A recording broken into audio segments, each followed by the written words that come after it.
Hey folks, welcome back. I'm gonna bring you along on this exhaust up pipe repair on this 7.3 Powerstroke. This one happens to be an 02. I think it's right around 220,000 miles or so, give or take. We've been getting a 1211 code with, which is above or below desired ICP sensor pressure. This one right here, P1211, injector control pressure above or below desired. This fault can actually be generated from a lot of things. You can actually have, too high of ICP pressure, or you could have too low of ICP pressure. But there's one other thing that we're battling with this pickup that can make this particular fault code show up, and we'll get into that in just a second, because we're not chasing any of the high pressure oil pump, we're not chasing the ICP sensor itself, we're not chasing the IPR. All of that stuff is all fine on this pickup. We are chasing down a low boost pressure, which can also cause this particular fault to come up. Not every time, but it does happen enough. So what we've got going on in this pickup, and it's going to be really hard to film it, but the turbo up pipes have a lot of soot around the outside of the pipes, and this thing is actually not producing the boost pressure from the turbo that it should. And so what we're going to end up having to do is we're going to replace the up pipes and all that kind of stuff. But the reason I wanted to bring y'all along this particular repair is because we're going to do it with some little bit different parts than traditionally would be on here. So this is what we got. This is a aftermarket kit that actually comes from Napa Auto Parts. This is the part number. Comes with these two pipes, your two up pipes, and where your two up pipes join together in the actual turbo. It comes with that, and this little bag of bolts here and a couple of gaskets. Along with what we're doing, while we're doing all of this, we may as well just do and replace our manifold. Ours aren't leaking, but we're gonna just go ahead and do it anyways. And then we got new manifold, exhaust manifold bolts here. So there's your part number for that. This is the part number from Napa for these. I've used quite a few of these on a lot of these 7.3s. Work very well. You don't always have to replace the exhaust manifold bolts depending on your climate, about where and how corroded and whatever they are. But the differences of how these work is the up pipes don't have the original ones, and we're going to show them to you a little bit later on in the video when I get the ones out of this pickup, to show you the difference, because they don't have this flex deal here. They don't use this style of gasket, and that's why we're having to replace all of this. I don't remember the cost of this. Was 250-ish or something like that. This is 50 or 60.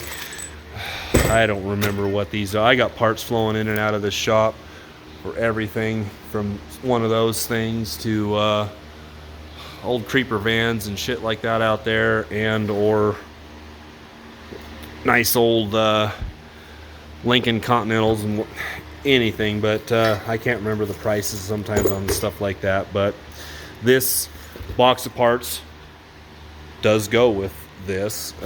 These were separate from Ford. Bought these from Napa. These particular parts all came here in this box with this part number. And so we're going to I'm just going to bring you along a little bit. It's not going to be a step-by-step type of thing, because there's lots and lots of videos if you're really wanting to know exactly how to get these up pipes out of here. But we're going to end up having to pull the turbocharger out, because that's, we're going to get that end piece off there. We want to make just better clearance, whatever. But there's also some other things we're going to be doing to the turbocharger as we'll get into this a little bit. That's something that doesn't nothing to do with this particular problem, but it is something that I actually even have another video on. So we're gonna have to get all of that stuff out of there, and then we'll get this thing apart and go from there. Well, as I said before, our manifolds aren't leaking, so we're gonna end up replacing the manifold gaskets. A lot of times if your original 7.3 has never been done, you'll see that there isn't any gaskets on the exhaust, but when you pretty much pull these manifolds off, it's best to take them to a machine shop and get them trued up, but you don't exactly have to do it. I've never had an issue with, you know, there's your bolts, you know, right there. There's 1, 2. That's going to be right at the back of the exhaust manifold going to the up pipe that's heading up to the turbo. But on this side, we're going to have you know, 8 bolts that are going to hold. You can see these ones are down in the bottom because that's pretty much the design of it. Okay, then you got the passenger side over here. This is the easier side. But you can see what's gonna possibly happen is we're gonna have some pretty corroded. We might have to get a torch in here and heat these up, get these out, because a lot of times these end up, they do break sometimes. So got your 2 bolts, one right there and one right there for your up pipe.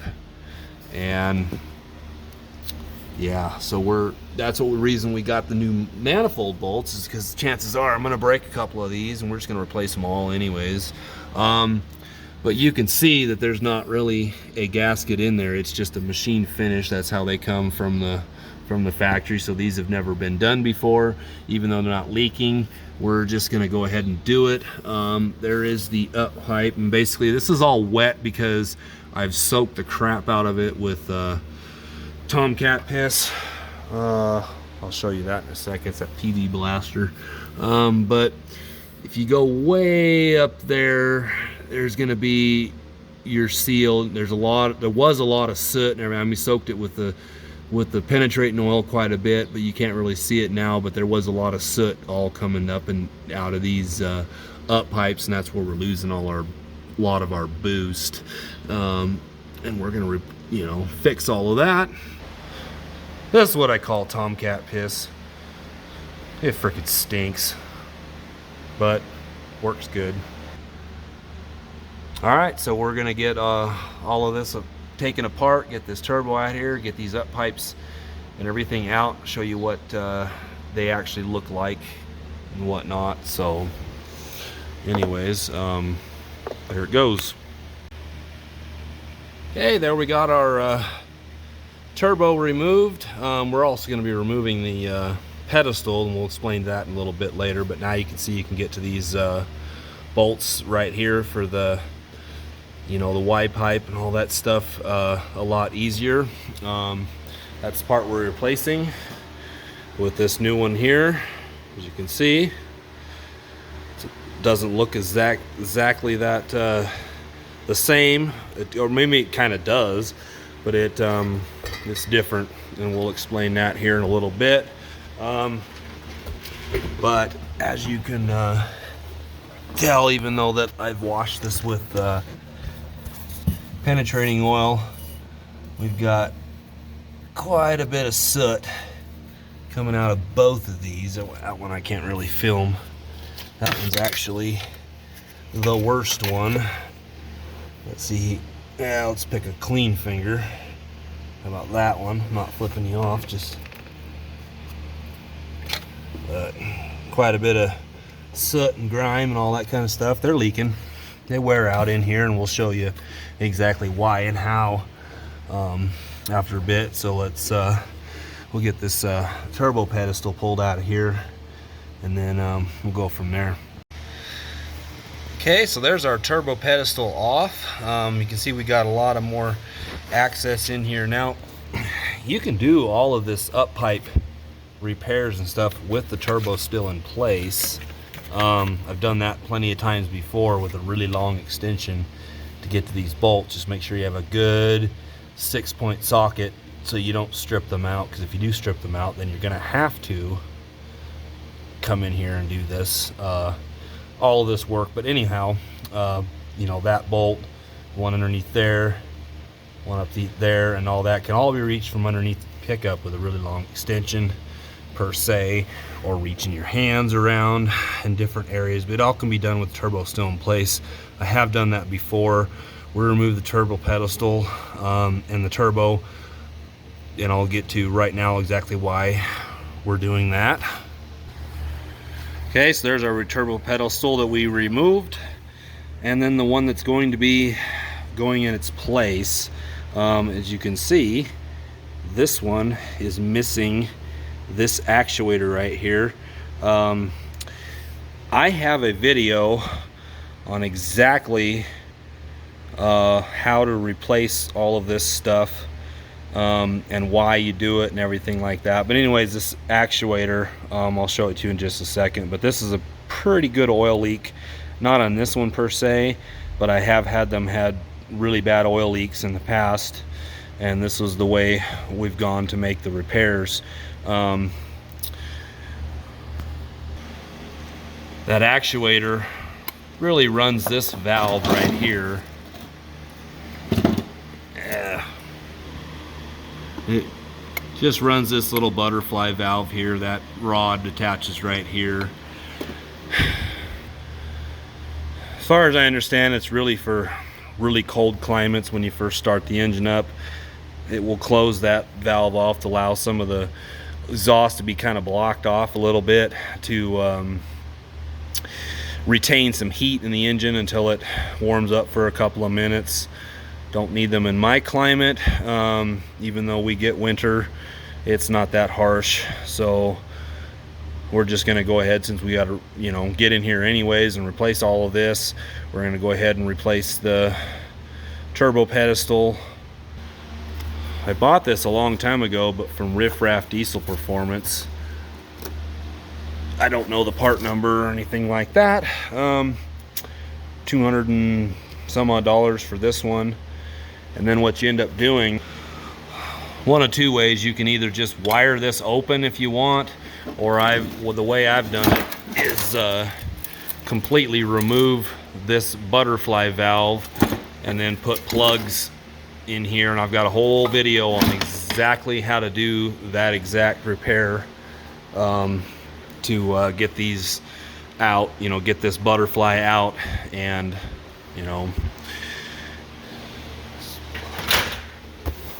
there's a electrical plug right here that plugs into that bottom of that for that actuator to work.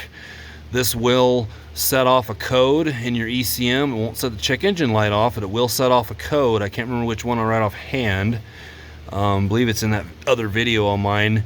But you'll just leave this unplugged, and it doesn't affect the performance any at all. And it don't really add anything either. It's just, in my opinion, it's just a few less things to have go wrong, especially the oil leaks. Like we've got some oil leaks back here, not too severe, but some. And I think it's part of that actuator is actually leaking a little bit. And we could also have been leaking out of where these O-rings go for where the turbo pedestal goes on.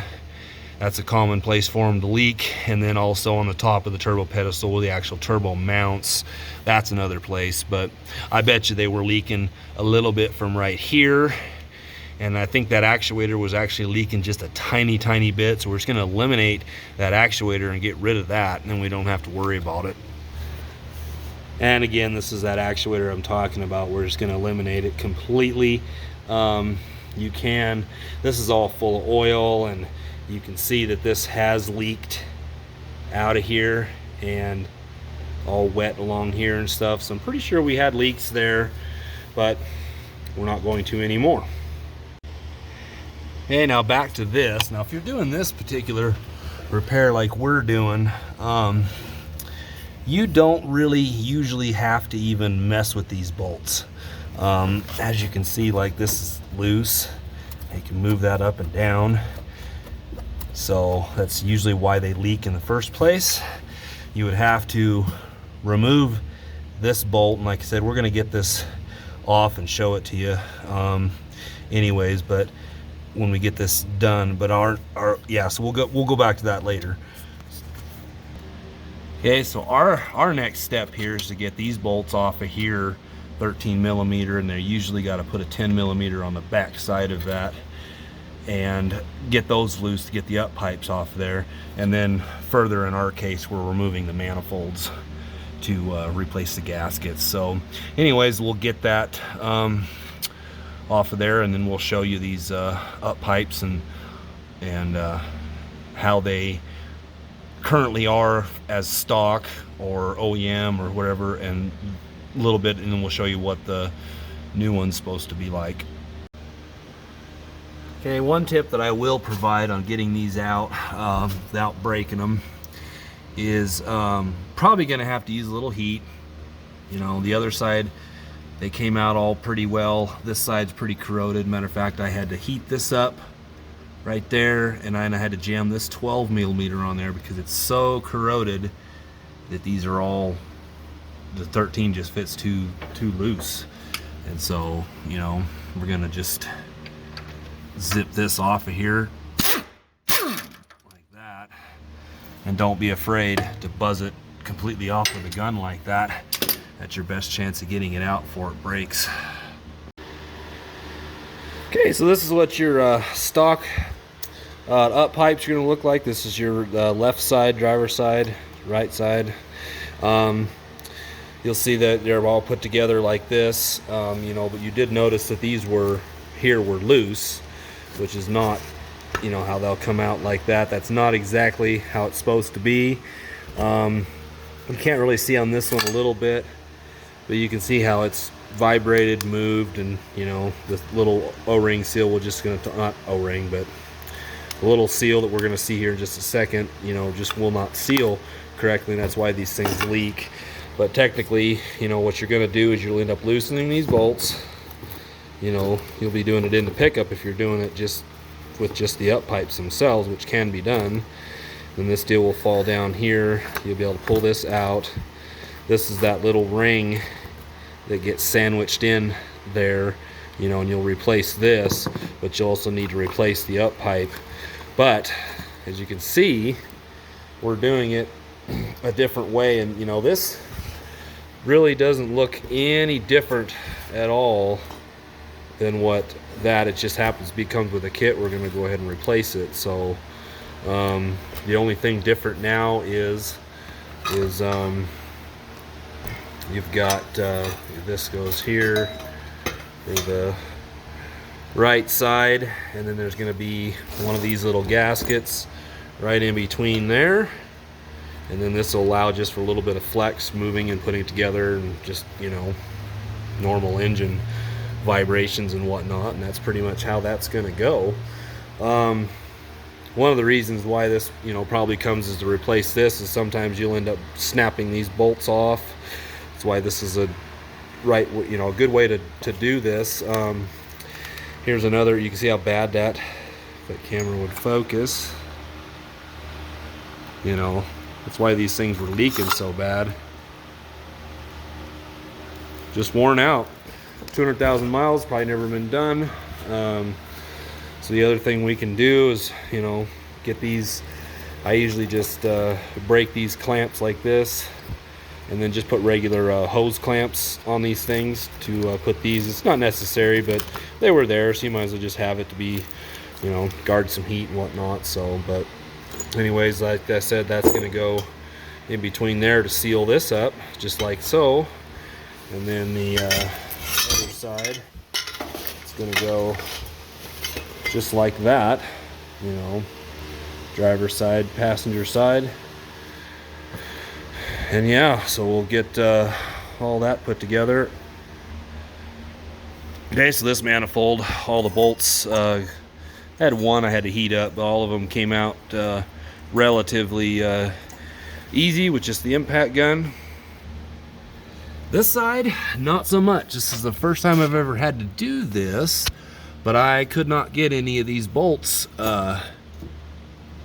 heads. You know, I pounded many different easy outs and smaller sockets, this, that, and the other, couldn't get them out. Now one of the reasons is that I did not cut just the head off is because what usually happens is that they get corroded and rusted in between here, and so if I'd have cut just the head off of there, it would have been a pain in the butt to get this manifold out of place. So now what we're going to end up doing, a couple different things. I mean, we might be able to just try taking a vice grip and gripping each one of these and see if they might come out, because a lot of times it's not really these that have an issue. It's where it goes, where the shoulder of the bolt, you know, right here is where it goes through. Right here, that's where you have your most problems. But the other thing we'll probably have to do, if the vice grip thing doesn't work, which I probably pretty sure it won't, is we'll have to weld nuts onto the end of these, weld nuts, and then kind of heat up around it, and then they'll come right out. Not a huge deal. And we'll clean up all of this stuff here and keep going. So anyways, like I said, this is the first time I had to do this. Usually I can get the bolts out whether I break them or get them out like they're supposed to come out, but anyways, always something. So you can see how corroded some of these can get at times. You can see how big that hole is supposed to be. That shoulder is supposed to just kind of fit in there, but you know, we rounded this one off pretty good. We're gonna have to heat this up some more right here, but you know, these can be a bit of a challenge. Okay, so there's a lot of different ways you can put this together. The way I found worked is went ahead and bolted this side up here. This is the passenger side. Bolted it up completely snug. Dropped this down in place. Went and dropped this pipe in place. Then it came down here to the driver's side, got the manifold all bolted and snugged up, and then we went ahead and put our bolts in on this pipe there. Those are still loose, by the way, those two. Let's talk about that in a minute. So then after bolting the driver's side manifold down, starting those bolts and getting them loose, this was up here in about the close position. Went ahead and just put these in, and now these are ready to be tightened. And you notice we didn't put our guards, or they ripped when I was getting them off, and I'm just not even worried about it. So that way we can tighten these up, because the only problem with tightening these up here is, you know, this one's okay, it's the one on the back side of there. So get those both done and tight. But see, you can get to this bolt and you can get to this bolt. The one thing about the machining of this is it's really close. You really can't get a socket over this unless it's an extremely thin socket, which I actually don't even have. So, but anyways, there, after we did all that, then we went ahead and put the manifold on the passenger side, bolted it up snug and tight, started the bolts down in the bottom there on the manifold, and left them loose so that this has got some movement. That way when we go to put the turbo on there, we can get this all lined up. It won't be so hard to do, replace our O-rings and all that type of stuff. So we're gonna go ahead and get these tightened up, and then we'll get that new turbo pedestal put in place here. I left it out so there was room to work back in here. And then the last thing we'll be tightening will be the up pipes down at the manifolds. I'll show you that. Okay, here's the passenger side all started. See, we got these are loose. Those will be the last thing. Once we get the turbo on and in place, we'll leave it a little bit loose. As soon as we get both the exhaust intake and exhaust, whatever you want to call it, for your down pipe, get your up pipe tightened and your Y pipe, and then the down pipe tightened up. Then we'll tighten turbo, and then we'll come down here and we'll tighten these. These are already tightened up right here, so we're all done with that. So we're gonna just keep them going. All right, folks, that's a wrap. Everything working good. Got more boost, less black smoke. That's what I wanted. Anyways, I thought I'd just show this. This is that code you're going to get when you remove that exhaust valve off the old turbo pedestal. This one here, that other one we talked about earlier in the video, that plug would normally go there, just taped it off. It won't set the check engine light off, but it'll just be in the system. You can try clearing it, it'll immediately come back anytime the key is on. I've never seen an issue beyond that. So anyways, thanks for watching.